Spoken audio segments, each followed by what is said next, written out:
Ngayon, papakita ko sa inyo kung ano yung mga nabili ko kahapon sa grocery. Ayan, napakita ko lang sa inyo yung mga nadalhin ko. 3 box siya. Ayan, 3 box. Ang dami. Kaya, hindi ko alam kung kapasya ba ito lahat. Pero kung hindi, magbabawasan lang. Ayan, ito yung creamer. Bumili ako ng Coffee Mate. Parang 4 yata yung binili ko. Tapos bumili ako ng Bear Brand. Yan. Ito kasi favorite ni Mimi. So, nagbaon na rin ako niyan. Tapos bumili ako ng 4 na klaseng kape. So, syempre, yung iba pasalubong. Pero yung iba sa amin. So, yan. Bumili ako ng ganito. Bumili ako ng Copico Black. Tapos, bumili rin ako ng Copico Blanca. Ayan. 4 na klase yung binili ko eh. Tapos, bumili ako ng Copico Brown. Ito. So, yan. Yung mga yan. Iba dyan yung papasalubong ko. Kasi syempre, alam ko namang nasabik yung mga nasa barko sa kape.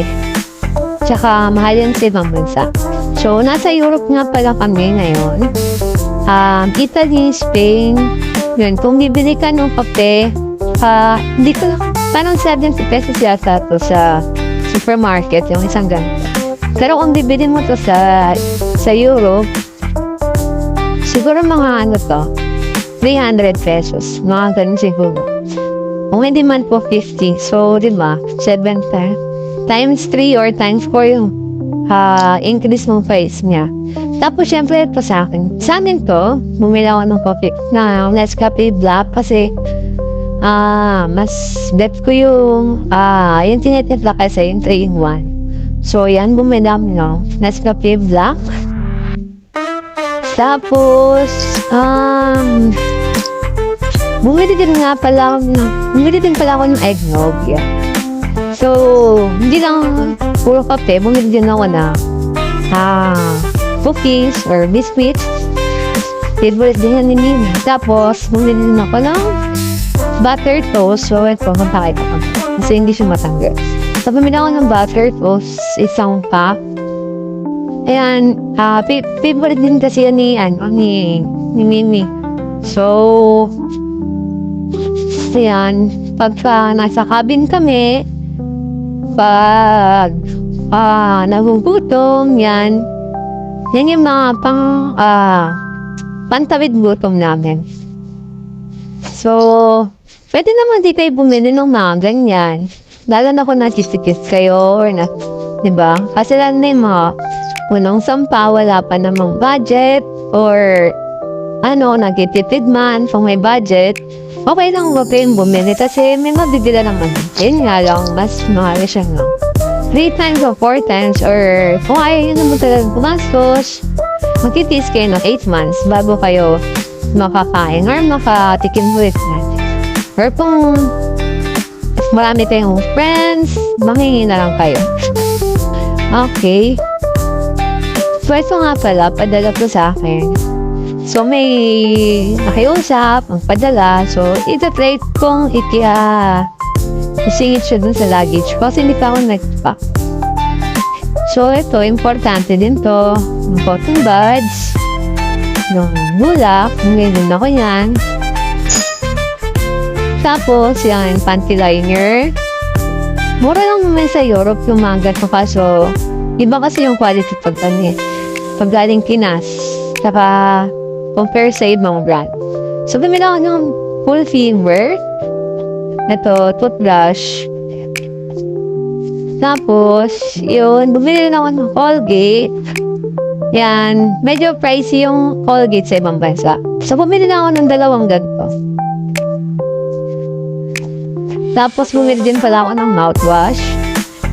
Kasi, hindi ako pwede sa Listerine. Non-alcohol mouthwash lang pwede kong gamitin. Kasi may sensitive yung gums ko. So, yun, nagpakita ko sa video, bumili ako ng pating ko, bumili ako ng mga ganito, yan, yung pangharap to sa muscle thing, kaya masakit yung likod nyo or braso, ito yung pamahid, tapos, yan, makakatulong din naman to pain relief siya. Yan, pain relief, roll on. Tapos dito sa ilalim, meron ako detergent, powder, ayan, tapos page care, bumili din ako. Isang ano lang, kasi medyo mabigat yung page care kasi liquid siya.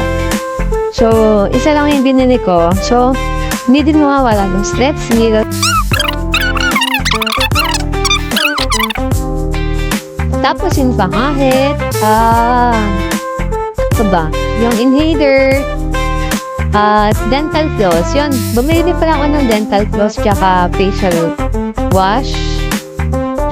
Yung Senka, yun yung hiyang ko eh. So, hiyang-hiyang lang din kasi yan. Pag hiyang na ako sa isang ginagamit ko, hindi na ako nagpapalit ng product. So, yun, hiyang ako sa Senka, tsaka sa Good Molecules. Yun na yung lagi kong binibili. Bumili ako ng ilang pizzeria, kasi may mga sila naman doon.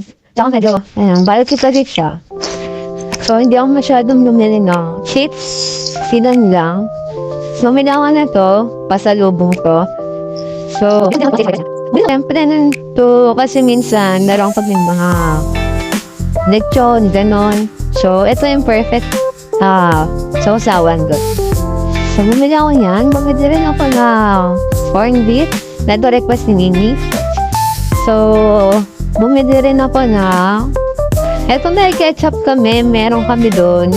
So, nabala lang ako nito kasi iba pa rin kasi yung lasa no. Ketchup sa Pinas. Eto ay yung ketchup na to. Iba pa rin yung lasa niya.